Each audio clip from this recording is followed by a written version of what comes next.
Okay, let's go.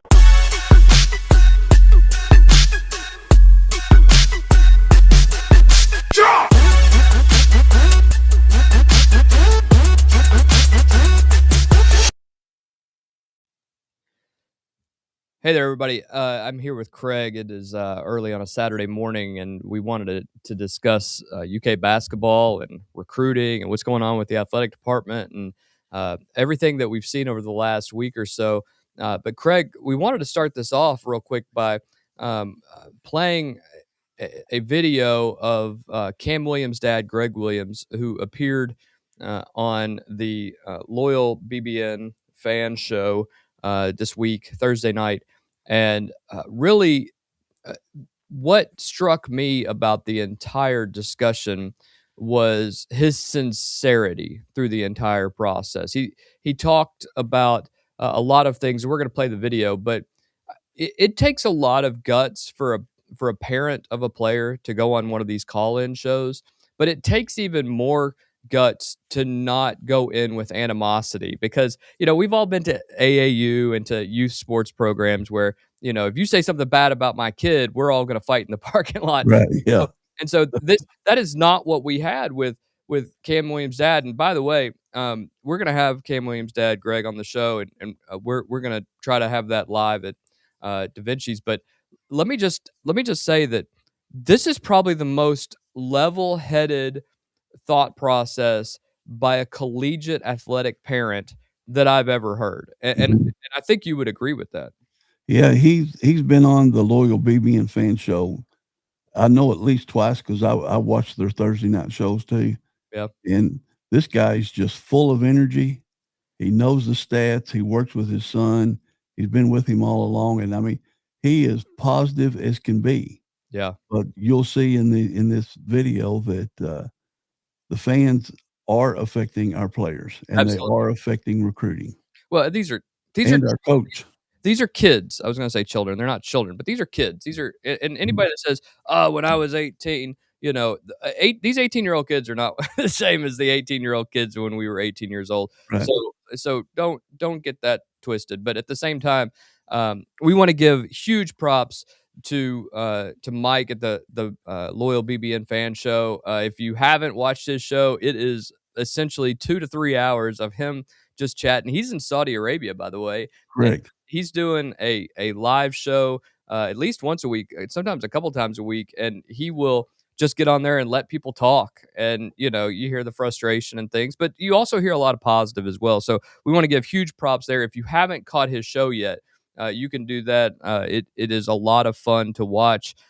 He admits on there, he's like, "I'm just a fan, guys. I'm not an insider. I don't. I can just tell you how I feel about things, and sometimes the emotion's raw, but that's where we are." So yeah, I mean, and he's in Saudi Arabia. yeah, Sometimes he's doing his show at 2 in the morning at Saudi time because I think there's a 7-hour time difference. Yeah. So if it's 5 o'clock here, it's midnight there. Yeah. I mean, he'll go for a couple hours. Yeah. And it's a really really cool show. It's one of my favorite shows. Yeah. To watch and participate in. Yeah, absolutely. And it's fun. He'll have people, you can call in and he'll do it live on the air, but he'll also have video and everything. They're calling from, None Such, Kentucky, and all sorts of crazy places. So all over the country. Yeah, all over the country. But, we get to see some of our fans and what they feel about things, and they bring up great points. I enjoyed it, and he gave us a great shout out the other night. So Mike, if you catch this, thank you. We want our fans to go out and check you out as well and bump up those subscribers. He's got a merch store as well, so make sure you follow him. Follow his show. It's got a lot of good stuff on it. And one of the things that's not in the clip is Greg Williams, or as he's known now as Kam Williams' dad. Yeah. He's going to try to get other parents to come on the Thursday night show too. Yeah.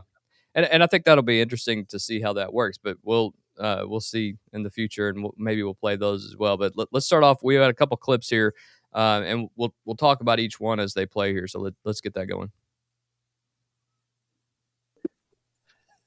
I just want to call, look, like I told you before, fans are passionate. We understand that.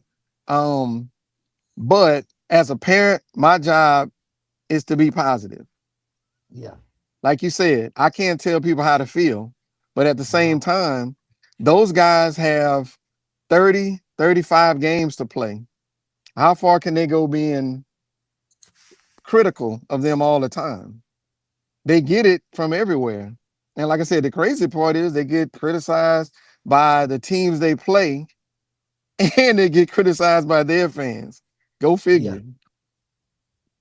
What do you expect to get?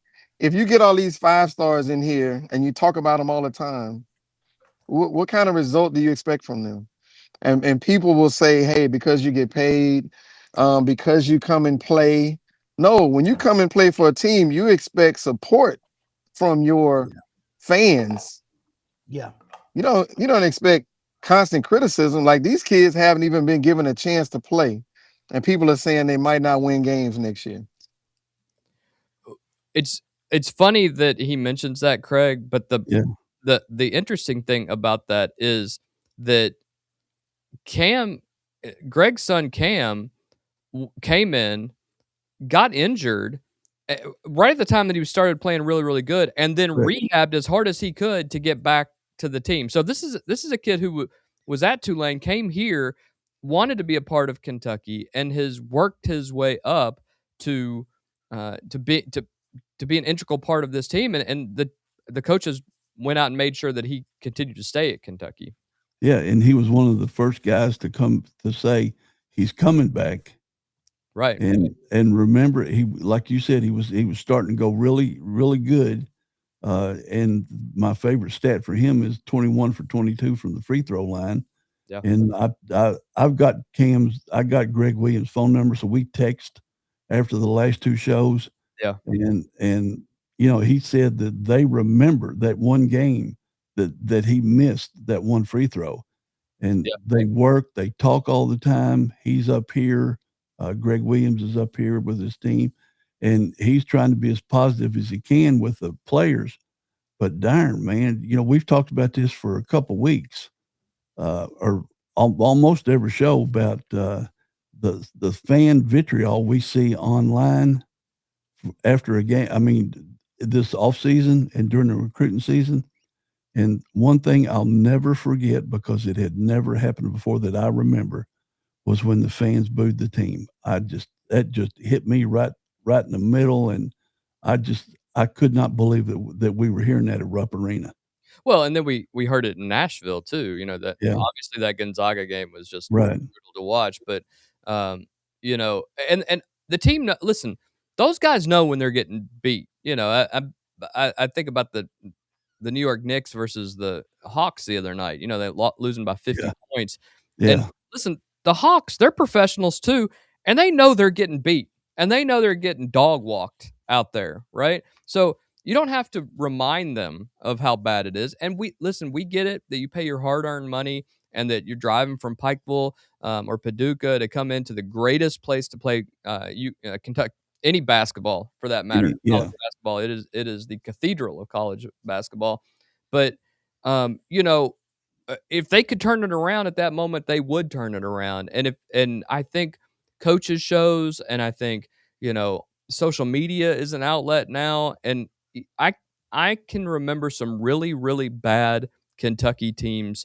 Even the Unforgettables, when they went 14-14, they got blown out by some teams, and fans did not boo them. Yeah, we didn't turn on them at all, and I remember that too, because everybody was stressing we don't want to have a losing record, but we were behind the team. And why the fans are not, just a small percentage of vocal fans, they blister the players after every game. And, I remember when I was working in the state government that one of my bosses, if UK won by 10, he would be upset they didn't win by 20. If they won by 20, he'd be upset but they didn't win by 30. Yeah. And I kept telling him, so, man, I'll take 32 1-point victories. Right. 100%. They'll be exciting as heck. Yeah. Edge of your seat excitement, but they're still wins. And I said, in 3 months or hell, in 2 weeks, you won't remember the score. You'll just remember the victory. But fans get so tore up after a game. They're so into it. And I guess it's because we don't have a pro team. Well, I mean, I guess essentially we kinda do now with these kids, but Yeah, true. you guys didn't even act like this when Billy Clyde Gillespie was having teams taken out that was not that long ago, you know? We're talking 15 years ago, 16 years ago. We were being embarrassed. We weren't being embarrassed by Gonzaga. We were getting beat by Gardner Webb, and you all Right. didn't act like this. So I don't know where the shift happened. I don't know if it's because people feel like they can say what they want on social media and they've gotten a little more bravado sitting in, in the stands right now, but you never acted like this before, and there was kind of an understanding. There's an understanding. We don't rush the court if we win a big basketball game Correct. because Never. we're different, right? Right. You know, Never. they can do that at North Carolina. They can even do it at Duke and some other places if they win a last second shot in a big rivalry. We don't do that, because we're different. And unfortunately, the fans have forgotten that we are different. And I know that people are going to say, "Well, but the players in the administration have forgot that we're different." No, no, they know what is expected of them, but it's really hard to bring in 18, 19, 20-year-old kids who want to do really well, regardless of whether they're paying 7, 8, $9 million. They're They all still want to win. they just want to win. Right. They want to make it to the NBA. They want to, do all these things. But the one thing they don't want to do is they don't want to have their name, drug through the mud every single day on social media. And you guys wouldn't want them to say, "Well, Bill sucks at his job this week, laying pavement or, getting, word processing work done." You wouldn't want that on social media. And Yeah. and especially if you're a And fan. you wouldn't go to his job site and boo the crap out of him. Right. It's You know? crazy. It's crazy. But let's continue with what Greg says here. But my whole thing is I'm trying to foster an atmosphere where they can succeed. I don't want to tell them they can't do something because no one in the chat would tell their kids if they're playing sports, their team is going to suck and they're not going to win a game. Yeah. And this is I think what Greg is saying right there is pretty impactful. That nobody would want to have anyone denigrate your children or your family member, and that's what we're seeing here. While Greg and the rest of the crew are trying to foster this positive atmosphere, it's quite clear that that's getting difficult to do with the attitudes of some of these fans. Yeah, and by him appearing on the Loyal BBN Fan Show and watching others, because there was another caller that called in that towards the end that's got one, and he might be a little negative. I'm gonna have to watch some of his shows to see, but that shows that the parents watch these things. Oh, they hear what the fans say, and then they try to protect their sons from seeing that stuff. Because, if you're constantly beat down at your work, or if you're constantly beat down when you go out with friends, if you're the one that's picked on all the time, think about what that's like in your own life, and then make it by 1 million or 10 million times more if you're a world-class basketball player at the University of Kentucky. Yeah, and some of these fans that we talk about, and as we always say this, fan is short for fanatic, and some of these fans are fanatics, but they don't truly understand the history of the program. We had some people even in our comments on some of our other shows is that, well, this is the worst group of talent that we've ever assembled in the history of Kentucky basketball. Y'all, that's not even close to true. Correct. Not even close. No, we remember the unforgettables because they were guys that weren't going. They were not heavily recruited from anywhere else, and they just gave everything that they had, right? And because Kentucky got behind them, those guys wanted to succeed and wanted to win.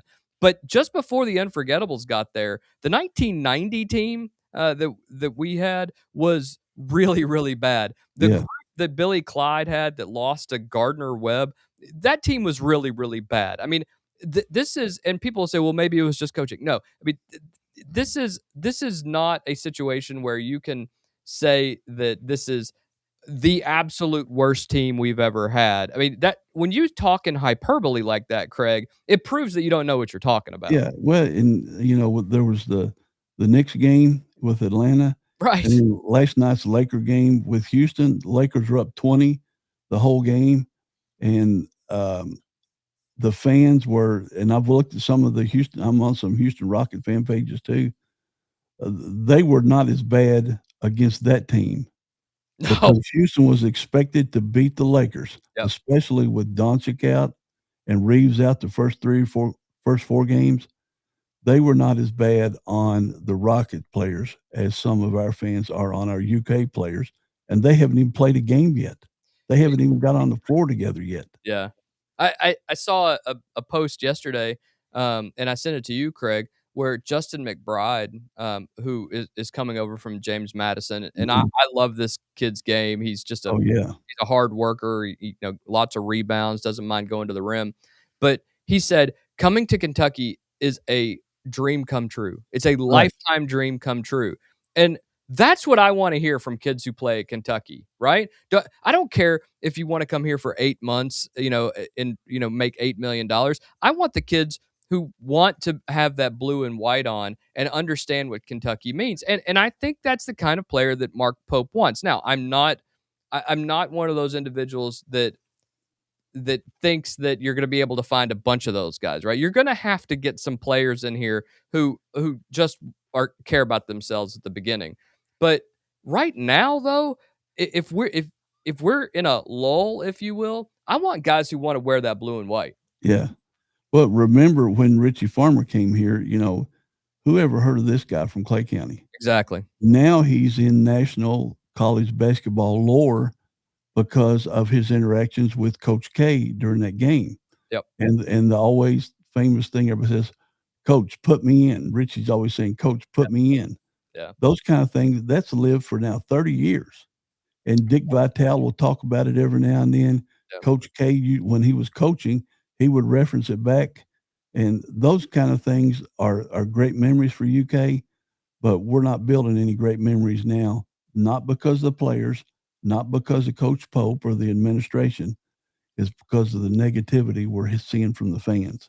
Yeah, let's continue on here with. And this is another thing that has me, it's interesting to me. I wonder why it's so easy for people to leave the players behind when they leave, but they can't leave Cal behind.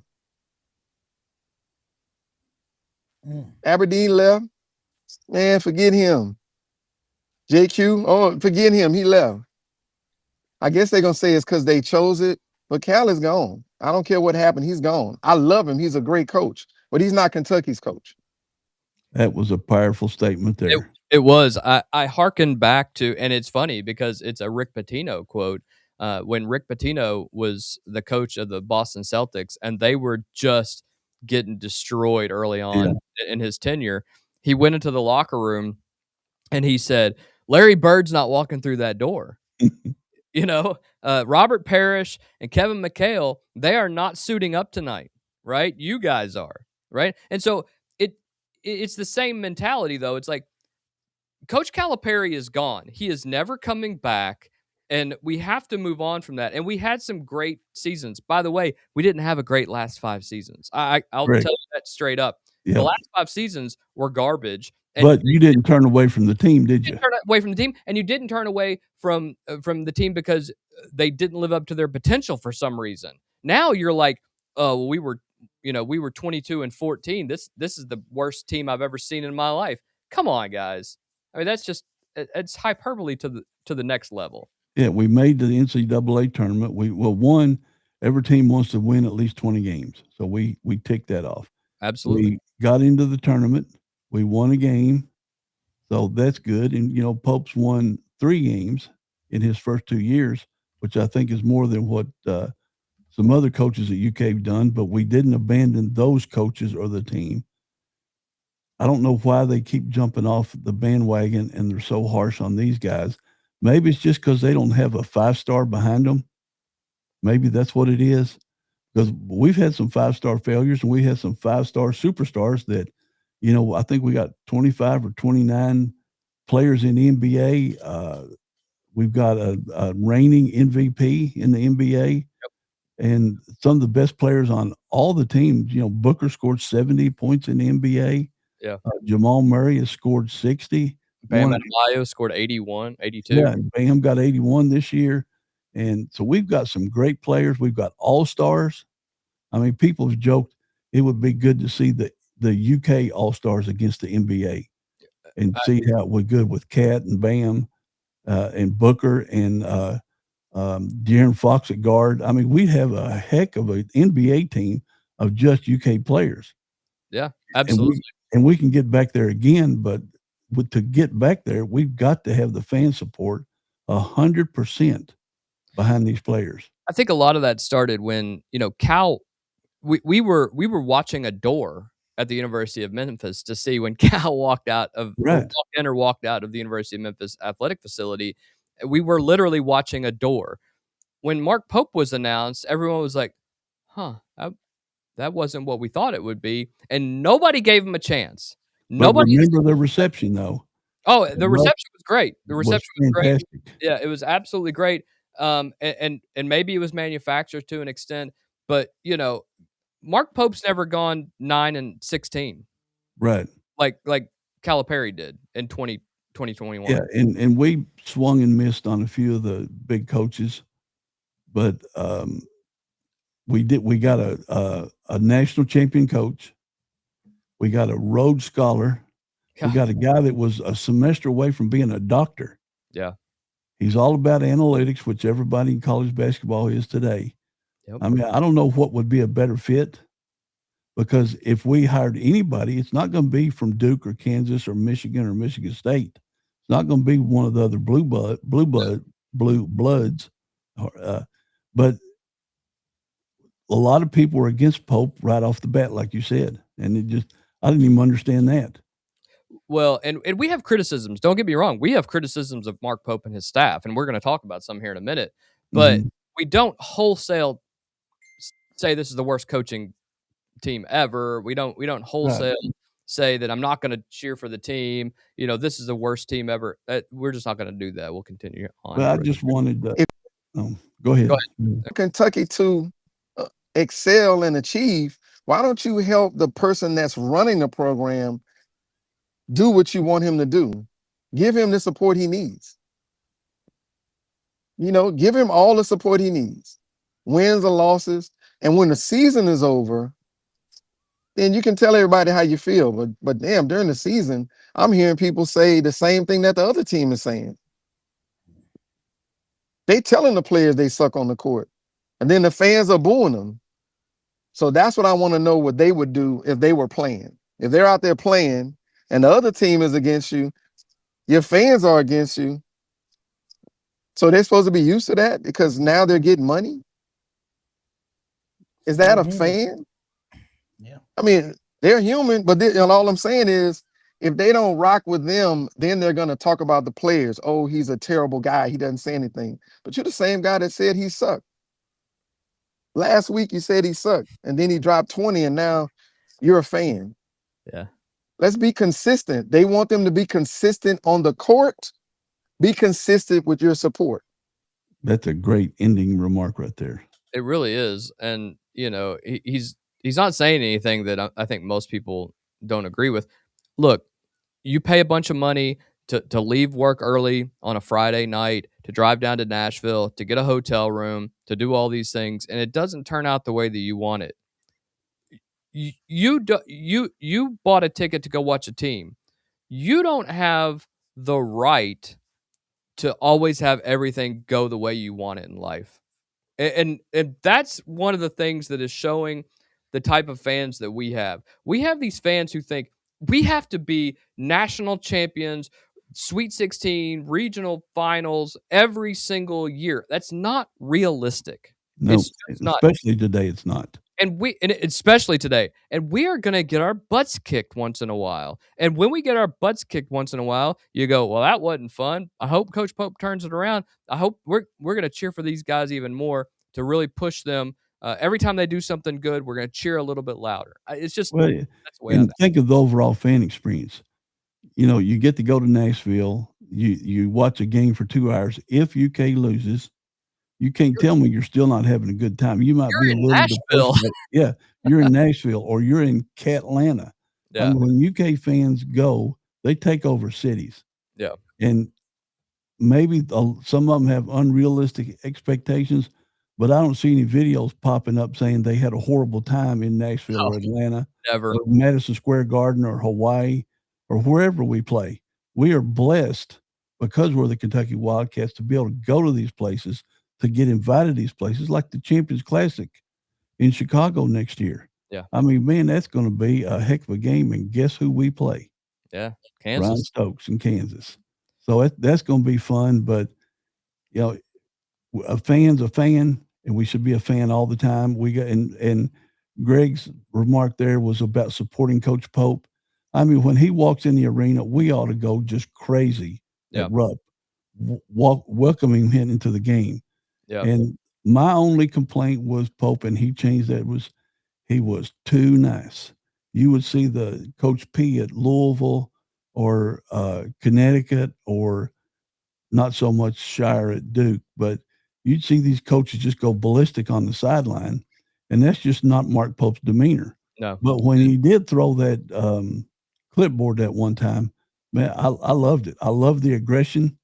I wish he would do that a little bit more, but if that's not him, that's not him. He's learning too. He's Yeah, learning. And yeah, there are very successful coaches who are not in your face, right. yelling and screaming. I mean, the greatest of all Shire, John Shire, yeah, yeah, the greatest of all time, John Wooden. He did not I mean, he was right. not in your face yelling and screaming all the Yeah, time. So, it's just, and he wouldn't have had players that he did. You know, Lou Alcindor would not play for a guy that would have been yelling at his face. He was way more chill right. than and there Yeah. are players out there that react different ways. And we'll end with this last clip here from Greg and Mike. I mean, I hear people saying they've been fans for 50 years or 40 years or 30 years. Yeah. Is that the kind of fan? That's pretty powerful stuff right there, Craig, because You're not kidding. you're these people who claim to be fans sometimes have to look in the mirror and go, maybe I'm the problem. And I think that's a legitimate claim when you're talking about the players. You know, we have problems with and look, there are legitimate things. If a kid sits all year long and, you know, bleeds the school for money, legitimate complaint, right? I think that's legitimate. When Mhm. if a kid is arrested or, you know, flunks out and doesn't have grades to stay eligible, legitimate complaint. You can I think the criticism is allowable for the adults in the room, you know, the coaches and folks like that. What I don't think is fair is these fans who've never dribbled a basketball in their life, Yeah. who expect to watch, you know, NBA highlights, you know, every time they go into Rupp Arena. And look, we have a lot of people saying, you know, we're losing, and we've even said this on the show, we're losing kids to mid-major programs or programs that aren't at the same level as us. Listen, Taking less money. yeah, but why would you come into an atmosphere like this? You know, St. John's can be 24-8, and their fans are going to show up at Madison Square Garden every night to watch them play and go crazy for them. You Yeah. know, there is just it blows me away, Craig. It blows me away the difference in these two programs. And money is also an equaling factor in a lot of this. You know, money will make kids go to different places that maybe they wouldn't have gone before. Well, and I've joked that, like, I'm 67, but I've been a UK fan for 68 years, while and we've said on other shows that some of these fans that are critical, we need to take them 2 dribbles and hit a layup at Rupp Arena with Yeah. 23,000 people in it. Yeah. And be lucky if you even get it up to the rim, or you might even not hit the net. Yeah. And so we've got to change. We've got to become better fans. We've got to become supportive fans because not only are the players seeing this stuff because they got their phones with like every other young person. They never leave their hands, but the parents are seeing it too. Yeah, absolutely. And if the parents see that and say, well, why would I want to go into an environment like that? I could go to Duke, Kansas, or Michigan, and it would be a whole different environment. Or I could go to Southeast, Northwest, Podunk State. Yeah. And my child will have a happy 4 years. Yeah, and listen, some of these guys aren't. Everybody's making money, but some of these kids who are going to be, stud players don't start out as stud players, and whether they decide to stay at a school or not depends on how these fans act as well. I always go back to this. The Axel Lindenborg played, 2 years at Western Arizona Community College, then Mhm. then transfers over to UAB, also not a major conference, and then goes to Michigan and is all world. He Right. is he is, What'd he do? What'd he end up doing? Winning the national winning championship. the national championship, and he was an all-world player, and you look at him and you go, "How is this guy in community college just a couple years ago?" Because he's young, he's developing, right? Where you are even the beginning of a season isn't where you're going to end up, but if you stunt that growth by telling a player that they suck all the time, then, you know, Yeah. then where's the impetus to get better for a fan base? Well, look at Denzel Aberdeen. He Yeah. leaves Florida that won a national championship, comes to Kentucky.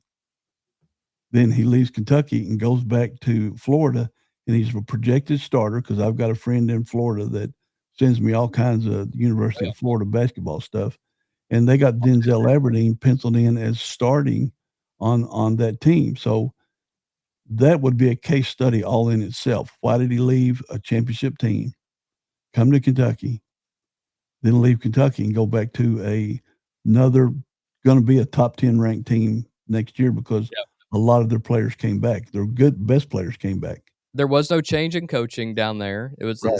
the same coaching staff. Everything is essentially the same. What happened here? And this is where the criticism is fair. I will say that the criticism is fair with this. I'll give you a good example, and we'll bring that up on the screen right now.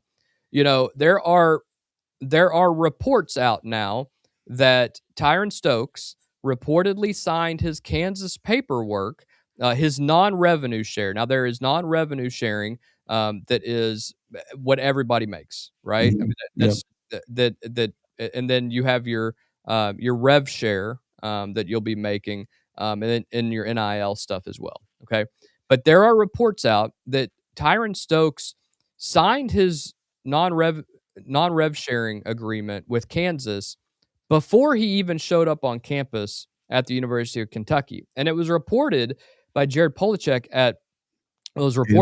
it was reported by Matt Jones about Jared Polachek, that essentially said that, and they're both with KSR, by the way, that Jared had gotten information that he could not verify, and in the world of journalism, you need to have two reliable sources to verify what you're about to put out. So you just can't put out garbage, right? Unfortunately, too many reporters just put out garbage. So good on KSR for doing good journalism here.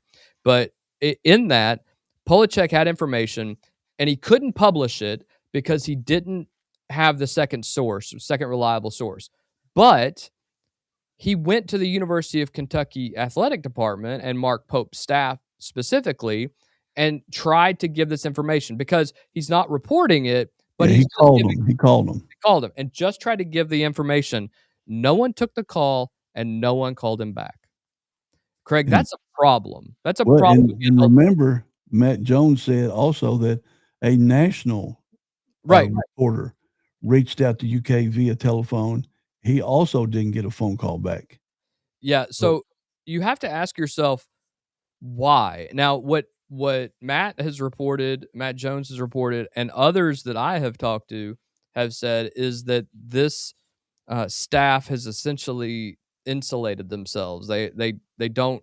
Nobody talks to the press, and they only do their press conferences as a team. what I found interesting is the guys from On3 were talking yesterday, and they essentially said, "Look, there's always somebody designated on a staff that's the that's the designated give me information guy, right? Yeah. Like you give me information, Take it all in. Yeah, I'll take it feed all you. in I'll and feed you a little bit. determine. Yeah, Yeah. I'll feed you a little bit too. But there's always one guy on every staff. Kentucky doesn't have that guy, Craig, and that seems like a problem to me. Well, and I don't know why they don't. I don't know if all the criticism they've seen has caused them to withdraw into a bubble, a protectionist type bubble, so that they don't And see it. But maybe this Tyrann Stokes recruiting saga, I don't know, use a negative word, but snafu. maybe that will get us into the world of having somebody like that. Plus, are we going to, we'll be talking about it again in a minute. Will we ever get a GM to take some of the pressure off of Pope on the financial side and just let him be a recruiter and a coach? Yeah, and it's unfortunate. The other aspect of this, because there is big money in sports, and a lot of the fans say, "Hey, we paid $22 million." I'm going to say it again on here. We've said it multiple times. Kentucky did not pay $22 million in NIL funds for that team last year. There is no legitimate report that says that. In fact, every report has Kentucky outside of the top 5. And Correct. the most that was Correct. even spent on any team was about 18 million. Yeah. So there's no legitimate reporting that says that. It was said in a that number was used in a one-off podcast one time, and everybody ran with it. It's not true. They never paid $22 million. But that being the case, you have to find areas of revenue, and this is another thing where I think there's some criticism of this team, and it's frustrating because Duke just signed a deal with Amazon Prime Video where they are going to play 3 games next year on Amazon Prime, and they're not playing Appalachia State. Yeah, These these are games. great games. They're playing Gonzaga in one game. Who are the other two? Do you have them there? UConn and Michigan. We're UConn playing. and Michigan. Yeah, Right? they're playing UConn in Las Vegas at one of the tournaments. They're playing they're playing Michigan at Madison Square Garden, and then they're playing Gonzaga in a tournament in Detroit. In Detroit. But how much did you say they're getting paid for those 3 games, Kyle? I don't think that it has been the absolute that it's all been released, but it's all going to NIL, everything. Right. So Yeah. if you're selling the exclusivity of your games, now obviously the team you're playing, Michigan or whatever, they're gonna They'll get get they'll get too. half. Yeah. But if you're getting $10 million a game, which is not unreasonable considering how much Amazon Prime is going to be making off this, if they're getting 10 million, there's 30 million, there's your NIL fund right there.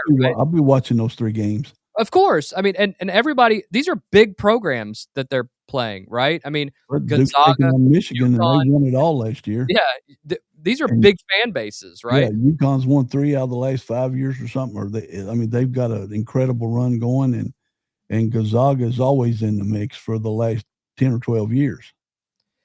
I think what is frustrating here, and Duke's AD Nina King said as Prime Video's first college sports partner, why is Duke Amazon Prime's first? Listen, I understand we have a SEC network deal and we have a JMI deal, and maybe TV and streaming isn't where we can do it, but figure something out. This is a big deal, and it will essentially cover their NIL amount for the next couple of years. Yeah, and the article on mine's coming from The Athletic said Amazon's getting into college basketball, and its first partner is the biggest team brand in the sport. We know that's not even close to being true. UK is far and away every year the biggest brand in college basketball. Everybody knows UK travels better than any college basketball team in America. Whether we're going to Hawaii, California, New York, Florida, we got fans there, and we got vocal fans there. But Duke beat us to the punch, and maybe that's because they got a GM and we don't.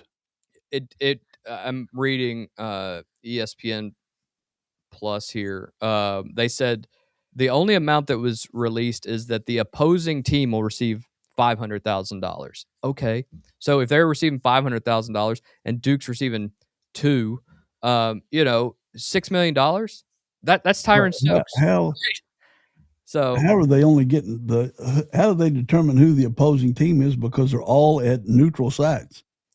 well, because it's a Duke exclusive. It's like Um, Notre Dame on NBC, right? So I yeah, mean, it's okay, one of those deals. But and then of course our big beef with this program right now is that we don't have a GM. We don't have somebody who understands the business side of basketball and handling these NIL deals, handling the contracts of the non-revenue sharing, handling the communications with these guys, during the season with the press and things of this nature. You need a general manager, right?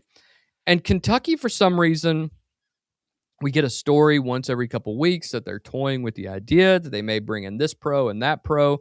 And then you have a guy like John Wall, who is a multi-year all-star who will likely be a Hall of Famer in the NBA. He will likely be a Hall of Famer in the College Basketball Hall of Fame. He is probably the most uh, known and beloved member of the first recruiting classes of Coach Calipari.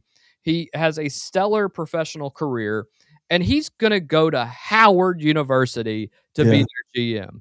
Well, and remember back when Wall got into the NBA, he was praised across the board. He was a perennial NBA All-Star, and if he hadn't had that injury, he would probably still be playing today and go down as one of the top 10 guards in all of NBA history because of his speed and ability to create his own shot.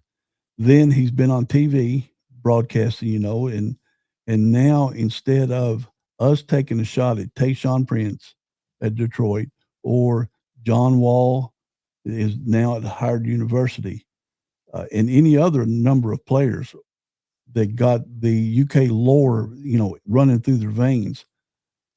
What are we waiting on? I don't care if it's a UK player, to be honest with you. Give me somebody with Well, if pro. they've got NBA experience, they Yeah, can talk to the players give and me say, somebody "This with pro is what I experience. did to get to the NBA." Yeah. Somebody needs to be on the phone with Pat Riley saying, "Give me a protege. Who is your protege that you would send up here?" Yeah, Why are we not on the phone with Billy Donovan? I mean, I hate to say that, and I'm sure Coach Pope wouldn't want him looking over his shoulder, but somebody has to be the adult in the room for the University of Kentucky and say, "Hey, we might want to think about this." And yeah. there would be no better name than Billy Donovan as your GM, and maybe we'll have to wait till the end of the NBA playoffs because there's probably some tampering rules in there. You can't talk to certain guys, whatever that may be on staffs, but this has to happen before this year starts, Craig. I mean, this is where real criticism is allowed, I think, of this program right now. And that's not criticism of the coach. As No, Greg Williams said, this is not on Pope. This is the administration, and maybe the new AD, the rumored new AD, will come in and remedy this situation quickly. But we've got the opportunity with so many NBA All Stars and NBA greats from the past that have worked front offices to come to UK. And, you got an 18-year-old kid yeah, that even if he's a 5-star top 10 player, if he would get to sit down and talk to John Wall and he's a point guard and say, hey, AD Wall, yeah. what did you do? What was your routine? What did your daily stuff be to make you better to become a great NBA player? Yeah. Well, I think we'll have to leave it there for today. But thanks for coming and joining us this morning as we discussed UK basketball. If you found this helpful or insightful, or if you enjoyed it at all, make sure you like and subscribe to Apex News Above the Noise. And thank the loyal Yes, BB fan absolutely. We show want to we for want to once again thank the loyal BBN fan show and Mike check and those them guys. out and subscribe to them too. Absolutely. They have a big following. We hope to only get somewhere near those guys at some point, but we want to thank them again, not only for the shout out, but also for um, uh, having Greg on the show so that we could use those clips, and we will have Mike on the show as well, and we'll go back and forth. And from what I understand, he is a big fan, and we are going to enjoy that relationship as well. Yeah. But if you guys will, make sure you like, share, and subscribe this so you can find it every single time we are on here discussing Kentucky basketball. For my good friend Craig Blanton, I am Kyle Thompson. We will see you guys next time. Thanks. Okay, let's go.